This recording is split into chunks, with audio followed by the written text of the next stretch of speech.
Psoriasis বা সিভিয়ারিটিটা অনেক বেশি থাকে, সেক্ষেত্রে আসলে ট্রিটমেন্ট প্রোটোকলটা কীরকম? ট্রিটমেন্ট প্রোটোকলটা এটা আমরা ভাগ করি। অ্যাকচুয়ালি সোরিয়াসিসটা যখনই একটা পেশেন্ট চট করেই তো আর সিভিয়ার নিয়ে আমাদের কাছে আসে না, আমরা শরীরের ভাগ করি যে শরীরের কারো যদি 5%-এর কম যদি কারো শরীরে আক্রান্ত থাকে সেটাকে আমরা মাইল্ড ফর্মে বলি। কারো যদি দেখা যায় যে 5 থেকে 10% বডি এফেক্ট করছে তখন আমরা এটাকে মডারেট বলি। আর যারটা 10%, 30%, 40% হয়ে গেছে সেগুলাকে আমরা সিভিয়ার ফর্মে বলি।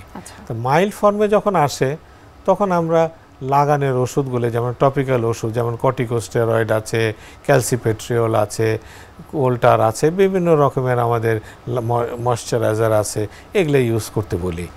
যখন দেখে যেটা মডারেট ফর্মে চলে আসছে তখন এই টপিক্যাল ওষুধগুলোও দিই, সাথে আমরা ফটোথেরাপি দেওয়ার জন্য অ্যাডভাইস করি। ন্যারো ব্যান্ড ফটোথেরাপি আছে, পুয়া আছে, যেটা লাইট বা রোশনি দিয়ে যে থেরাপিটা করা হয় সেটার অ্যাডভাইস করি। আর যখন সিভিয়ার ফর্মে চলে যায়, যখন 10%-এর উপরে হয়ে যায় তখন তাকে আমরা ওরাল ড্রাগসগুলো খেতে বলি।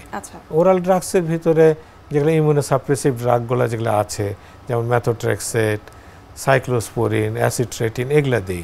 এগুলো হলো কনভেনশনাল ট্রিটমেন্ট যা আমাদের ইমিউন সিস্টেমকে বন্ধ করে রাখে বা দমিয়ে রাখে। এখন নতুন আরও সুন্দর সুন্দর ড্রাগ চলে এসেছে। কেন? এই সমস্ত ড্রাগগুলি সোরিয়াসিস যে জায়গা থেকে উৎপত্তি হয়, কোষের যে জায়গা থেকে সোরিয়াসিসটা উৎপত্তি হয়, ঠিক সেই টার্গেটে যে ওষুধগুলো কাজ করে, যার জন্যে শরীরের অন্য অন্য জায়গায় সেটা এফেক্ট করে না এবং এই টার্গেটটা এফেক্ট করে। টার্গেটেড ড্রাগ বলি আমরা, যেমন বায়োলজিক্স ড্রাগ আছে, ইমিউনোমডুলেটর ড্রাগ আছে, এই সমস্ত এখন আমাদের দেশে পাওয়া যাচ্ছে। সোরিয়াসিসের ফ্লেয়ার আপের জন্য আসলে কোনো সাধারণ উৎস রয়েছে কিনা? হ্যাঁ, ফ্লেয়ার আপটা সাধারণত হচ্ছে কখন? অ্যাকচুয়ালি সোরিয়াসিসের কারণ যদি আমি বিশ্লেষণ করি, অ্যাকচুয়াল কারণ এখন পর্যন্ত জানা যায়নি। তবে জেনেটিক একটা কারণ, যে বাবা মার সোরিয়াসিস আছে তার ছেলে মেয়ের সোরিয়াসিস হওয়ার সম্ভাবনা থাকে, যে আত্মীয় স্বজনের থাকে তাদের আসার সম্ভাবনা থাকে। তাহলে একটা জিন কাজ করে এখানে, ওই জিনটা যার ভিতরে আছে তার সোরিয়াসিস হওয়ার সম্ভাবনা থাকে।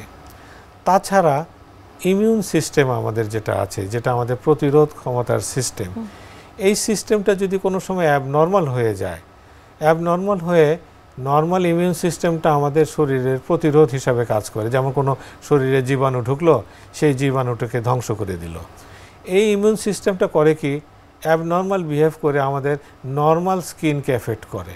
নর্মাল স্কিনকে এফেক্ট করে সে তার স্কিনের যে কোষগুলো আছে, কোষের প্রোডাকশনটাকে অ্যাবনর্মালি ইনক্রিজ করে দেয়।